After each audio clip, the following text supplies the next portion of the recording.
筆をこう立てるようにして充填していきます。この面に沿ってね、ヤスリを動かしていきます。リベットの追加の工具を行っていきます。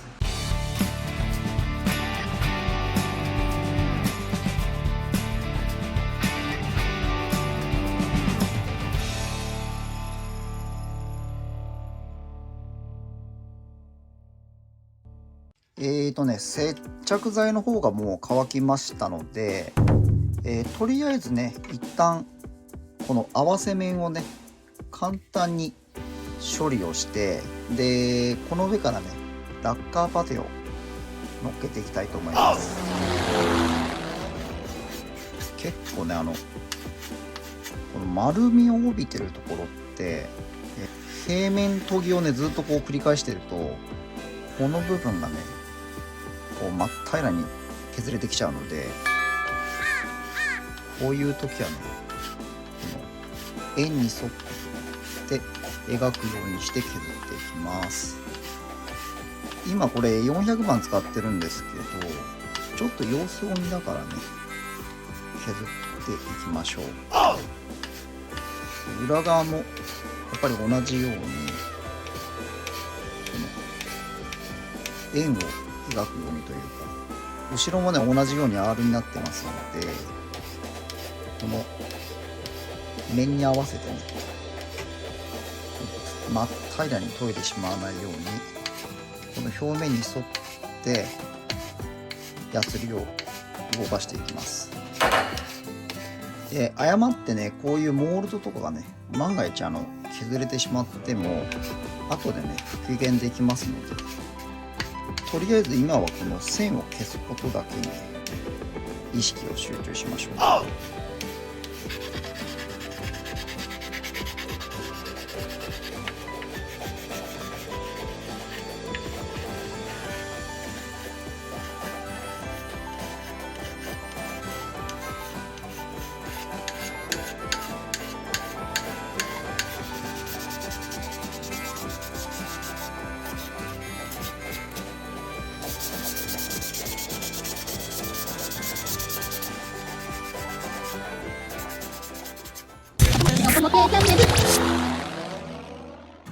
一応一通り削ってみたんですけど、このね結構爪とか立てて引っ掛けた時に段差が残っちゃってるところはまあ間違いなく出てきちゃうので、まずはねへこみだったりとかも目視で分かるやつも含めてなんですけど、このラインのはまずちょっとパテ盛りをしないとダメそうですね。この辺はエンジンがついて上にねこのカウルが入るんですけど、見た感じねこの辺りかな、この辺り見えそうですよね。この辺りまあちょっとやっといた方がいいでしょうね。で後ろはね結構思ったほど表面にね線が現れないんですよね。接着の段階で結構うまくいったのかもしれないんですけど、今の時点で修正する必要がないくらいね綺麗に線が埋まりましたね。今からちょっとパテ盛りをしていくんですけど、無駄なところにパテをちょっと余分につけたくないので、一旦ねちょっと養生をしておきます。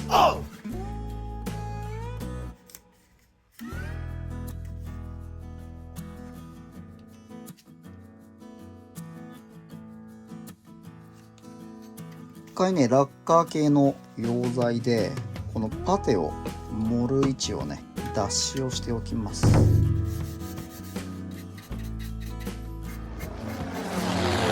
私がねこの使ってるラッカーパテがちょっとね若干もう乾燥を始めちゃってて硬いんですよね。で少し粘土が硬いので少しねラッカーの溶剤で薄めながらつけていきたいと思います。そんなにね厚く盛らないので、そうだなちょっと柔らかめでいいかもしれないですね。溶きパテほどサラサラしてない感じのこんくらいかな、こんなもんでいいかもしれないですね。このくらいでいいと思います。で筆にねつけたままマスキングテープをね貼ったちょうどこの真ん中のところにね、これね筆をこう立てるようにして充填していきます。この隙間にねパテがしっかり入り込むように筆をね立てるようにして、隙間の中にねこの毛先を入れていくようなイメージでパテをね詰めていきます。そんなね隙間大きくないので、ほんとねちょろっとで大丈夫ですね。あんまりね厚盛りしすぎちゃうと今度削るの大変になっちゃうので、こんな感じね。内側もこうやって筆を立てるようにしてつけます。でそしたらですね、完全に乾いてしまう前にこのマスキングテープをね外しておきましょう。よいしょ。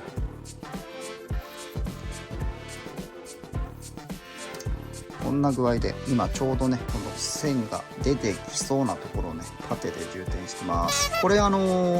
カー系のパテって溶剤がねこの空気中に抜けていくことによって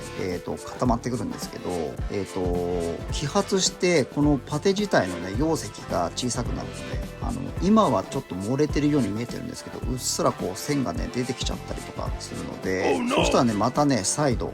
パテ盛りを上からしたりとかしないといけないんですけど、とりあえず一旦これで様子を見てみましょう。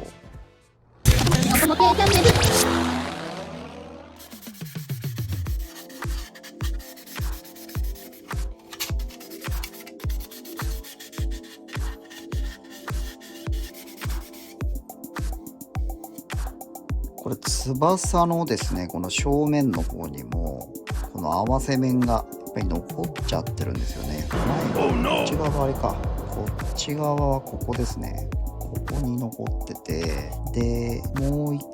箇所こっち側はここからこの辺までね全体的に入ってますね。なので今からねこちらもパテを塗っていきたいと思います。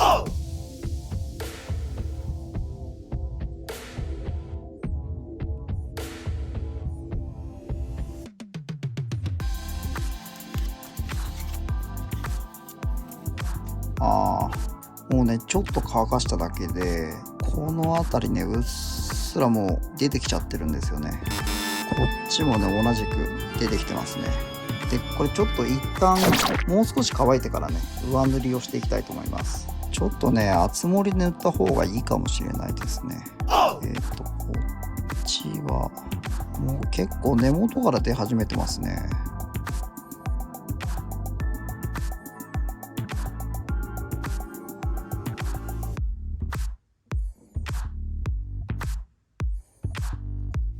こっち側もねやっぱうっすらもう線が出始めてるんですよね。こっちもちょっともう一回上から塗っていきたいと思います。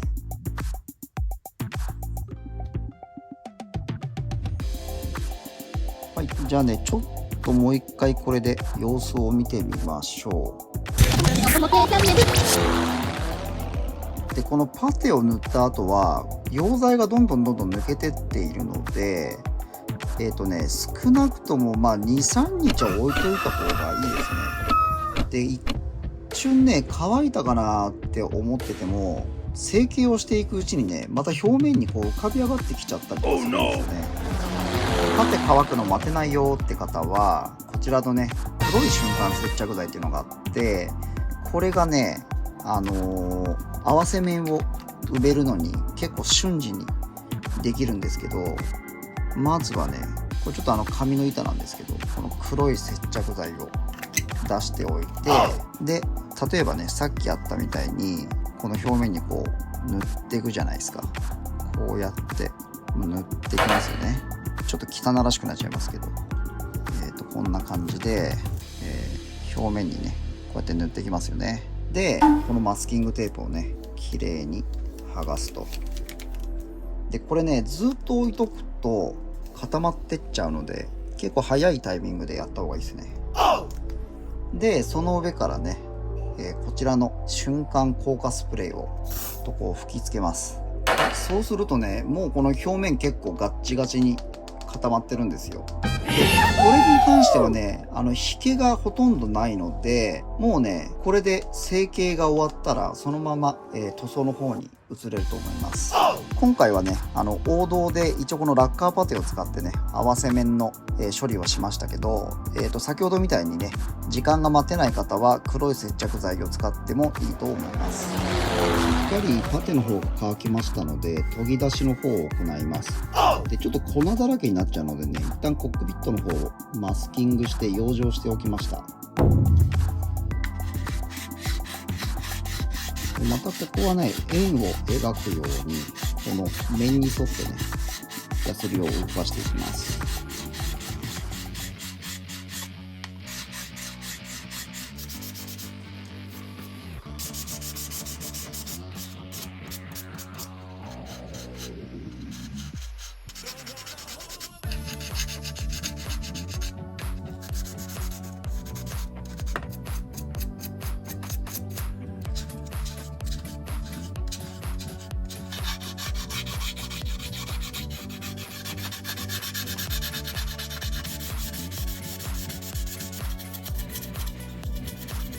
ちょうどね、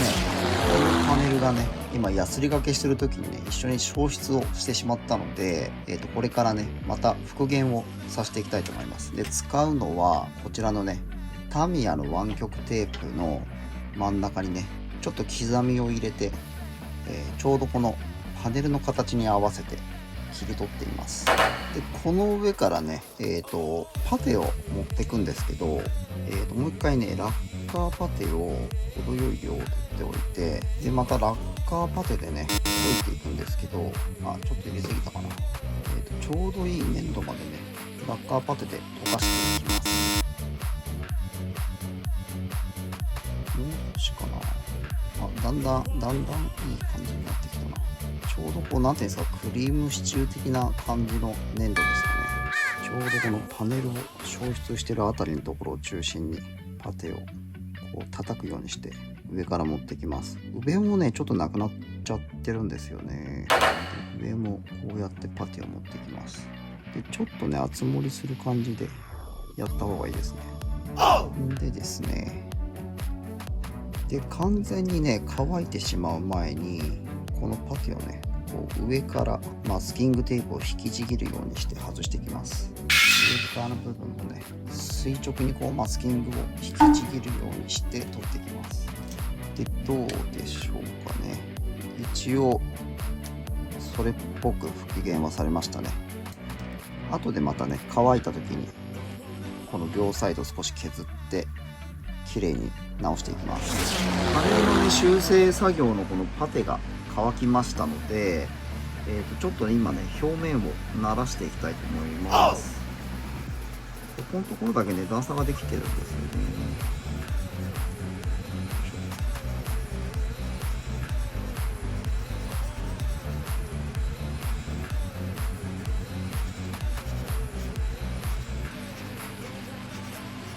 はい、どうですかね。一応こちらにパネルのこのラインが再現されました。ここにもね一応こうリベットが入ってたはずなんですよね。で一緒にリベットも消えてますので、後で追加すればいいんですけど、ちょっと忘れないうちにねリベットの追加の方を行っていきます。もともと入ってたリベットの上からちょっと追加でリベットを打っていきます。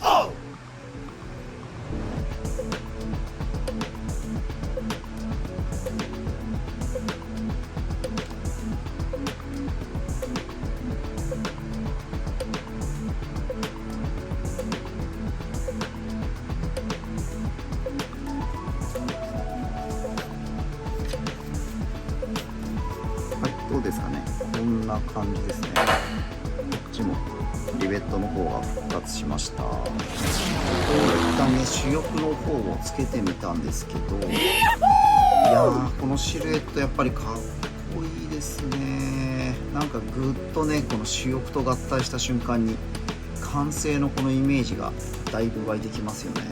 でですね、